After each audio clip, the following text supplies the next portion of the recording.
Qué gusto saludarlos. Muchas gracias. México, ¿gobierno de leyes o de hombres?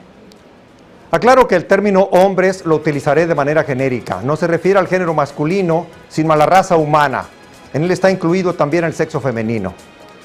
La diferencia entre un gobierno de hombres y uno de las leyes es de fondo, no de palabras. Un gobierno de leyes se somete a la legislación y a la justicia y juzga por igual a todos. No hay privilegios ni consideraciones especiales para nadie. De ahí el dicho de que la justicia es ciega. En cambio, un gobierno de los hombres, por el contrario, somete a las leyes y las aplica en función de la condición personal, económica, social y o política del infractor. Un gobierno de los hombres envilece, frustra, corrompe, traiciona a la justicia, devalúa las instituciones y a la democracia. Un gobierno de leyes alienta, genera confianza y respeto, consolida la democracia y empodera las instituciones. El sueño mexicano de un gobierno de leyes existe desde que Plutarco Elías Calles lo bosquejó en su último informe de gobierno rendido el 1 de septiembre de 1928. El ideal de pasar de un régimen de caudillos, gobierno de los hombres, a un régimen de instituciones, gobierno de leyes, ha estado en el anhelo de todos los pensadores de avanzada desde esa época. Para quienes ejercen el poder, somos un gobierno de leyes, no de hombres, y menos de caprichos, como expresó Jorge Carlos Ramírez del equipo de Peña Nieto. Quienes demandan justicia, sobre todo cuando las leyes fueron violentadas en su perjuicio, consideran que en México se practica un gobierno de hombres, de los hombres que tienen el poder. La revolución de 1910 buscaba cambiar el gobierno de los hombres por un gobierno de las leyes y dejar atrás el gobierno de caudillos. El ideal de esta rebelión armada se plasmó en la Constitución de 1917, cuyo espíritu se reflejó nítidamente en el lema sufragio efectivo y no reelección, con la evidente tendencia de constituir un gobierno de leyes, ya no más de hombres. A 112 años del inicio de aquel movimiento y a 74 de que Elías Calles verbalizara la meta, seguimos en el camino de consolidar ese gobierno de leyes. Pasar del gobierno de caudillos al de instituciones no solamente es cuestión legislativa, sino de voluntades y actitudes. De actitudes, tanto del gobierno como del pueblo. Del gobierno instaurando las instituciones que caracterizan precisamente a un gobierno de leyes, sin utilizarlas como medio para ejercer el autoritarismo y en el fondo continuar siendo un gobierno de caudillos. Del pueblo, no ejerciendo arbitrariamente el poder de masas, la violación a los derechos de terceros y la imposición de sus posiciones a través de la fuerza, ya que esto alimenta al gobierno de los hombres. Esa es y debe ser la aspiración legítima de quienes aceptamos la misión de participar en la construcción de un mundo mejor. Nuestra imagen de gobierno de hombres y no de leyes no termina de ser erradicada, a pesar de que en 1977 se dio un giro. México se abrió a la pluralidad democrática. La oportunidad de transitar hacia un gobierno de las leyes se fortaleció al concurrir en esta pluralidad todas las fuerzas políticas del país. Hoy día pareciera que de una u otra manera tratamos de evitar el avance hacia los niveles superiores representados por ese multidimensionado gobierno de leyes.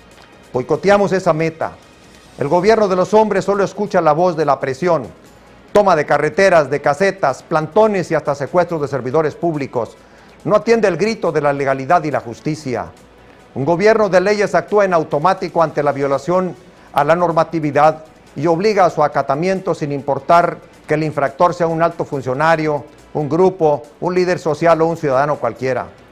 Una situación que violente derechos y o provoque un reclamo genera de inmediato la acción oportuna y apegada a la legalidad para preservar la ley y con ello el gobierno de leyes.